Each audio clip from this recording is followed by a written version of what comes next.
오늘 주시는 하나님 말씀은 구약 성경 예레미야 27장 1절부터 11절까지의 말씀입니다.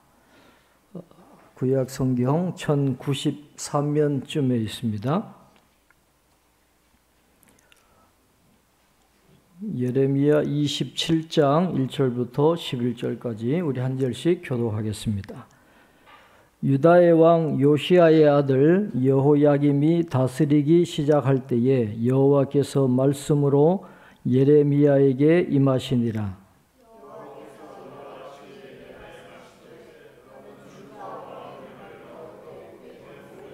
유다의 왕 시드기야를 보러 예루살렘에 온 사신들의 손에도 그것을 주어 에돔의 왕과 모압의 왕과 암몬 자손의 왕과 두로의 왕과 시돈의 왕에게 보내며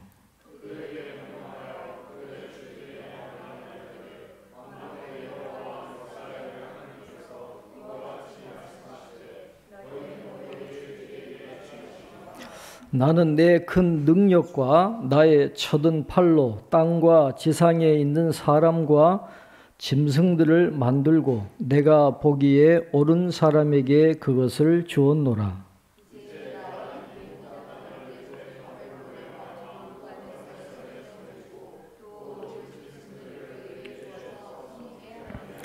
모든 나라가 그와 그의 아들과 손자를 그 땅의 기한이 이르기까지 섬기리라. 또한 많은 나라들과 큰 왕들이 그 자신을 섬기리라.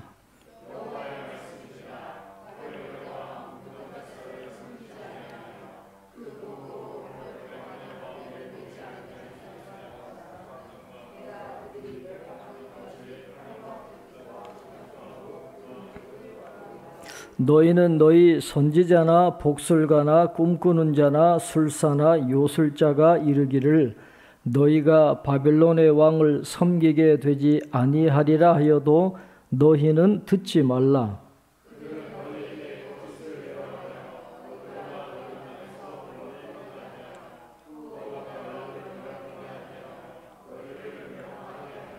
함께 봅니다. 그러나 그 목으로 바벨론의 왕의 멍에를 메고 그를 섬기는 나라는 내가 그들을 그 땅에 머물러 밭을 갈며 거기서 살게 하리라 하셨다 하라. 여호와의 말씀이니라 하시니라. 아멘. 주보를 참고해 주시기 바랍니다. 오늘은 가정주일입니다. 모든 성도님들 가정에 하나님의 크신 은혜가 함께 하시기를 바랍니다. 오늘은 큐티 나눔이 없고 예배 끝나면 가족들과 함께 즐거운 시간을 보내시기를 바랍니다. 오늘 가정주일이라서 우리 다음 세대 부원들이 많이 왔어요. 그리고 카네이션도 준비하고 달아주시고 그래서 제가 달고 왔어요. 자, 우리 수고해 주신 다음 세대부 박수하겠습니다. 감사합니다. 그리고 지난 주간에 신집사님, 백원사님 할아버지 된 거 축하합니다. 건강하게 잘 자라기를 바랍니다.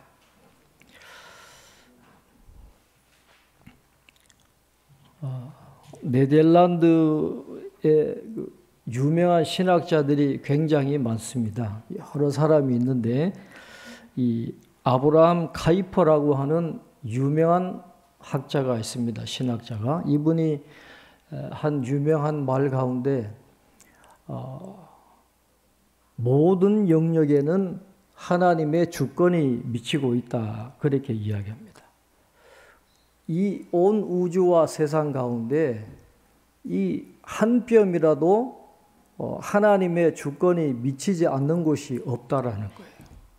온 우주와 이 역사, 이 나라와 민족뿐만 아니라 우리 개인의 생애도 다 하나님의 주권 아래 있다. 그렇게 말씀을 했어요.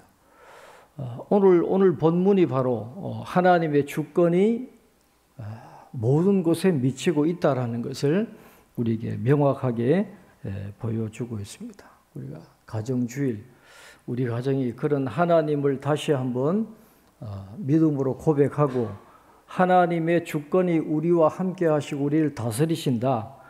그런 고백이 있고 그런 고백이 자자손손 이어지는 축복이 있기를 바랍니다.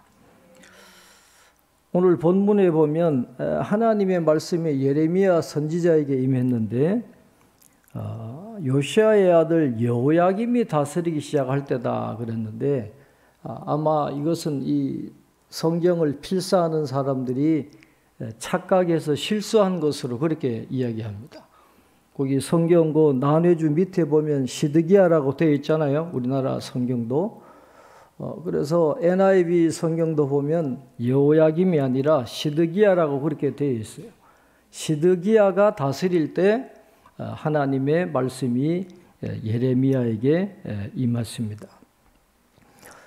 주전 586년에 유다가 멸망하죠. 바벨론에. 오늘 배경은 유다가 멸망하기 전에 일어난 일을 이야기하는 것입니다.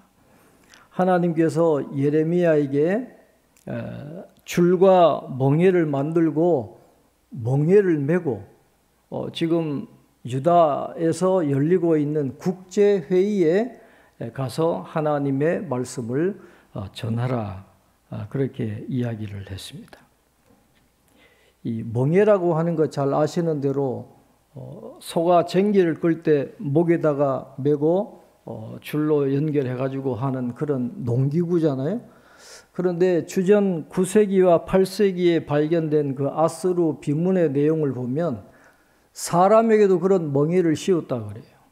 노예들이나 전쟁 포로로 끌려온 사람들을 일을 시킬 때에 멍에를 씌워 가지고 꼼짝도 못하게 해서 마치 짐승처럼 그렇게 잔인하게 일을 시켰다는 그런 기록이 있습니다. 그러니까 줄과 멍에를 매어야 된다라고 하는 것은 누군가에게 복종해야 된다는 거예요. 그런 일들이 이제 일어날 것인데 이 상징적인 퍼포먼스를 국제회의가 열리는 그 장소에 가서 해야 된다라고 하나님께서 예레미야 선지자에게 명령을 하셨습니다. 주전 595년과 한 594년 요 어간에 바벨론 연대기의 기록에 의하면 느부갓네살 왕에게 반역을 행하는 일들이 이 바벨론 국내에서 많이 일어났다 그래요. 그러니까 느부갓네살 왕위가 흔들리고 나라가 혼란한 그런 때입니다. 지금 바빌론이 고대 근동을 지배하고 있는 이제 그런 때인데 바빌론 나라가 국내적으로 시끄러운 거예요. 그러니까 이 바벨론에 의해서 힘들게 살아가던 이 몇몇 나라들이 반바벨론 정책을 모의하기 위해서 회의를 하게 되는데 아마 시드기야가 주동자가 되었던 것 같아요. 애굽하고 손을 잡고 시드기야와 몇몇 나라, 오늘 3절에 보면 에돔과 모압과 암몬과 두로와 시돈, 그 유다 지역의 요 몇몇 나라들이 함께 모여가지고 야 바빌론이 시끄럽대. 요 기회를 틈타가지고 우리가 바빌론에서부터 해방되자. 이렇게 모의하기 위해서 국제회의를 하고 있는 그때에 하나님께서 예레미야를 그곳에 보내게 되는 것이죠. 아마 그 자리에 왕이 온 게 아니라 그 나라의 왕이 사신을 보냈던 것 같아요. 그러나 그 왕을 대표하는 것이니까 당시의 세계관으로 보면 나라와 왕과 신은 하나입니다. 왕은 곧 신이에요. 그러니까 거기에 보면 여러 신들이 함께 모여 있는 그 곳이잖아요. 거기서 하나님이 예레미야 선지자를 통해 가지고 말씀하시기를 만군의 여호와 이스라엘의 하나님께서 이와 같이 말씀하시되 4절에 보면 만군의 여호와 이스라엘의 하나님께서 이와 같이 말씀하시되 너희는 너희의 주에게 이같이 전하라. 거기에 여러 신을 섬기는 그 사신들이 와 있습니다. 그러나 하나님이 말씀하셔요. 그 신들이 아무것도 아니다라는 거예요. 하나님께 주목하라는 것입니다. 하나님의 말씀을 들으라는 거예요. 그러니까 이 만군의 여호와의 말씀을 너희들은 잘 들어야 된다라고 하는 것. 모든 나라를 다스리는 그 주권이 어디에 있느냐? 하나님께 있다라고 하는 것을 예레미야를 통해서 하나님은 보여주고 계시는 것입니다. 그 하나님이 말씀하십니다. 5절에 보면 나는 내 큰 능력과 나의 쳐든 팔로 땅과 지상에 있는 사람과 짐승들을 만들고 내가 보기에 옳은 사람에게 그것을 주었노라. 이 세상 만물을 창조하시고 다스리시고 나라의 경계를 세우시고 그 나라를 다스리는 사람을 세우는 것 누가 하는 거예요? 우상들이 하는 게 아니라 이스라엘의 만군의 주 여호와 하나님이 그렇게 하신다라는 것입니다.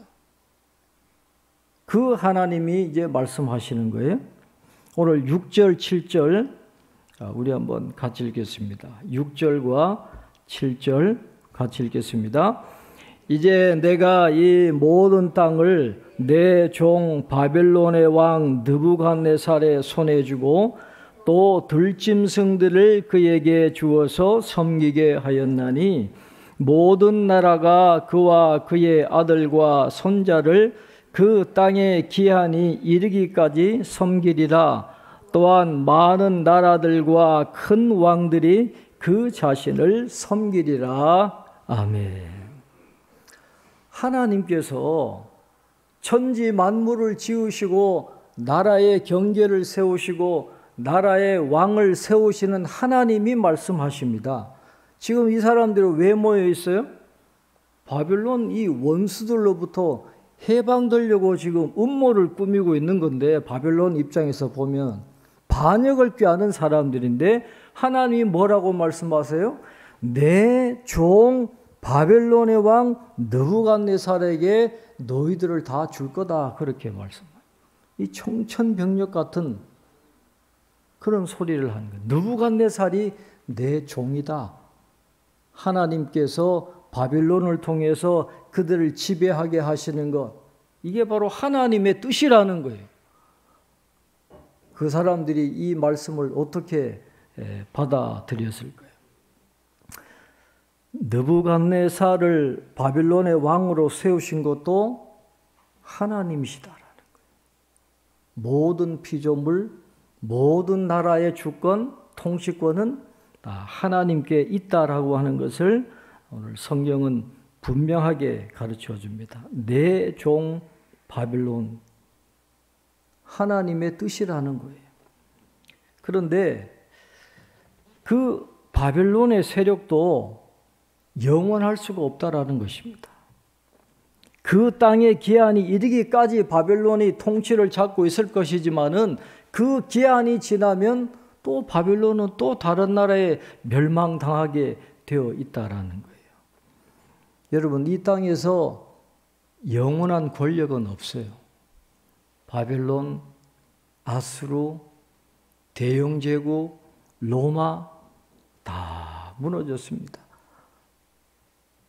지금은 미국과 중국이 지금 패권 다툼을 하잖아요.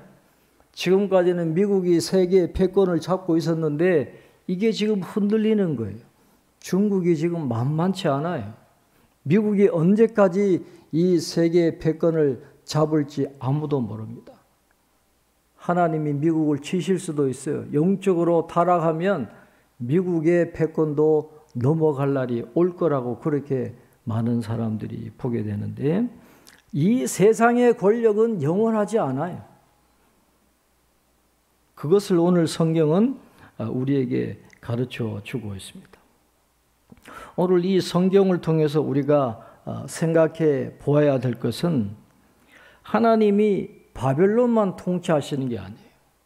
바벨론도 통치하시고 유다도 통치하시고 에돔과 모압과 암몬과 두로와 시돈도 다 하나님의 통치의 영역 안에 있거든요. 그렇다고 한다면 이 바벨론과 같은 이 나라들을 우리가 어떤 시각으로 바라봐야 하겠습니까?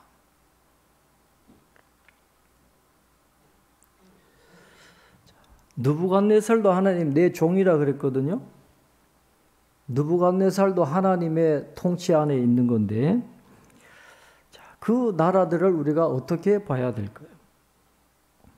여러분, 성 어거스틴이라고 하는 유명한 신학자가 있는데, 그때 세계를 지배하던 것이 로마였거든요. 그 로마를 당시의 사람들은 바벨론이라고 불렀습니다. 로마를 바벨론이라고 불렀어요. 그러니까 요한계시록에 나오는 바로 그 바벨론이에요. 마지막 종말 때에 하나님으로부터 완전히 멸망받아야 될 악의 세력, 그 바벨론이 바로 지금 세계를 지배하고 있는 로마가 바로 그 바벨론이다. 사람들은 그렇게 생각했습니다. 그러면 당시의 로마가 정말 요한계시록에 나오는 바벨론일까요? 성 어거스틴은 그렇게 보지 않았어요. 로마가 비록 불의한 세력이지만은 종말론에서 이야기하는 바벨론하고 동일시될 수는 없다라는 것입니다. 왜냐하면 이 로마 사람 중에도 장래에 하나님의 백성이 될 사람들이 있다라고 하는 것이. 어거스틴이 이렇게 이야기했어요. 로마는 요한계시록에 나오는 바벨론이 아니라 요나서에 나오는 니느웨와 같다. 그렇게 이야기했습니다. 지금 로마는 바벨론이 아니에요. 니느웨 성이다라고 그렇게 이야기했어요. 현재 우리가 살아가는 이 현세는 모두가 불안정하고 유동적이에요. 가라지가 알곡이 될 수도 있고 알곡이 변해서 가라지가 될 수도 있는 거예요. 교회를 핍박하는 사울이 위대한 전도자인 신학자인 바울이 될 수도 있다라고 하는 것이죠. 그러니까 지금 이 로마는 멸망받아야 될 바벨론이 아니라 회개해야 될 니느웨 성입니다. 교회의 책무는 어디에 있느냐? 이 땅의 도성에 속한 사람들을 하나님의 도성으로 옮기는 것이 바로 교회가 해야 될 책임이다라는 거예요. 바벨론 사람이라고 해서 악의 딱지를 붙여서 버리면 안 된다라는 거예요.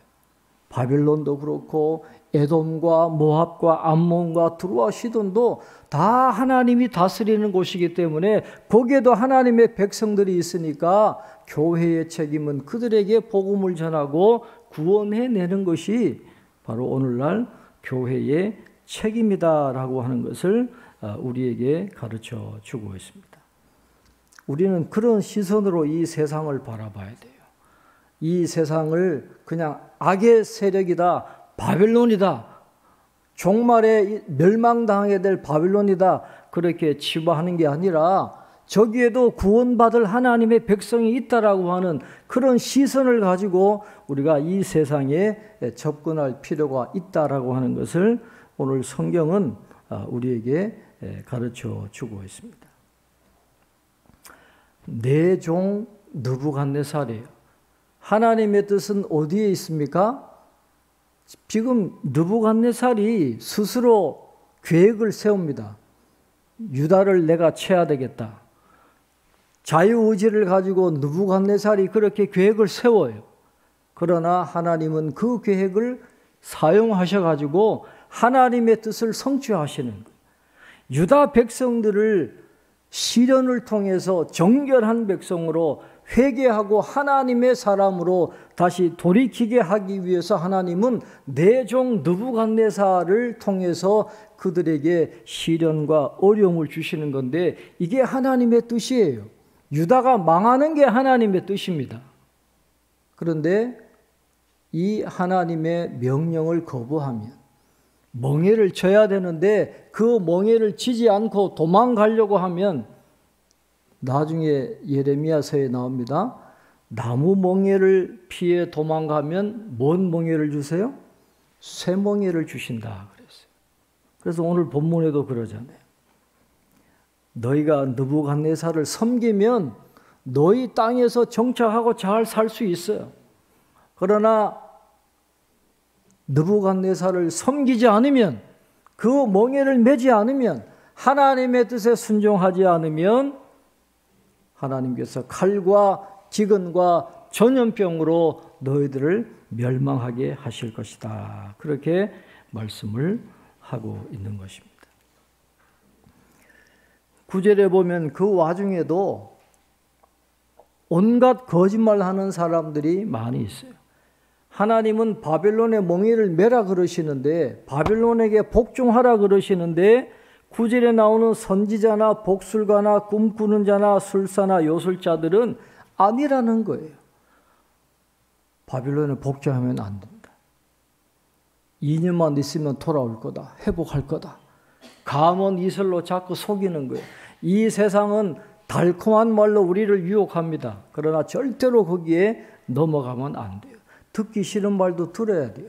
하나님의 말씀은 듣기 싫어도 들어야 되고 이해할 수 없는 것도 우리가 순종해야 된다는 것을 말씀을 하고 있습니다. 오늘 이 말씀을 통해서 우리에게 하나님이 분명한 교훈을 주고 계십니다. 하나님의 주권은 미치지 않는 곳이 없어요. 우리들을 향하신 하나님의 계획은 우리가 이해할 수 없지만 시련 뒤에는 더 좋은 것을 반드시 준비해 놓고 계세요. 그래서 바벨론의 멍에를 매게 하셔도 그게 끝이 아니다라는 거죠. 하나님의 더 큰 계획이 있다는 거예요. 혹 우리 가정에, 우리의 삶에 이해하기 어려운 어려움이 다가올 수 있어요.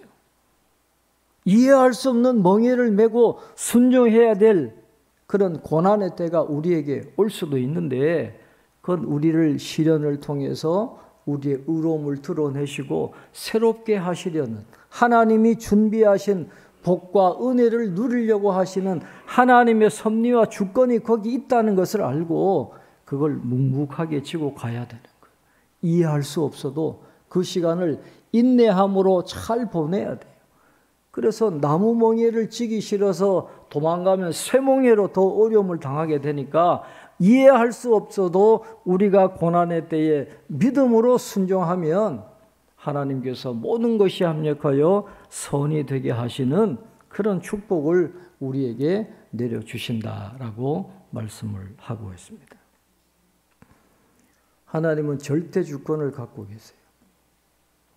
그래서 특별히 우리가 이 시대에 이 나라와 이 민족을 위해서 기도 많이 해야 될 때입니다. 하나님이 보시기에 옳은 사람을 그 지도자로 세우시는데 도대체 지금 누가 우리나라의 지도자가 되어야 될까요? 답이 보이지가 않아요. 곧 대통령 선거가 있는데 누굴 세워야 될지 우리는 알 수 없습니다.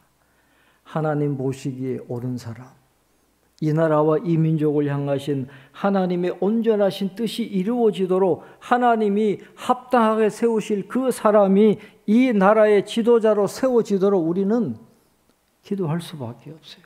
하나님 이 나라를 지켜주시고 하나님 보시기에 옳은 사람이 하나님의 뜻을 이룰 수 있는 그 사람이 이 나라의 지도자가 되게 해달라고 우리가 기도해야 되겠고, 또 우리 가정에 줘야 될 멍에가 있다라고 한다면 하나님 더 좋은 것을 주시기 위한 과정이라고 믿고 이 멍에를 잘 메고 가겠습니다. 하나님 인내할 힘을 주십시오. 그렇게 기도할 때에 더 좋은 것을 채워주시는 그런 은혜를 우리가 누리게 될 줄로 믿습니다. 이런 기도 제목을 가지고 우리 세상 모든 민족이 찬양하시고 함께 기도하도록 하겠습니다.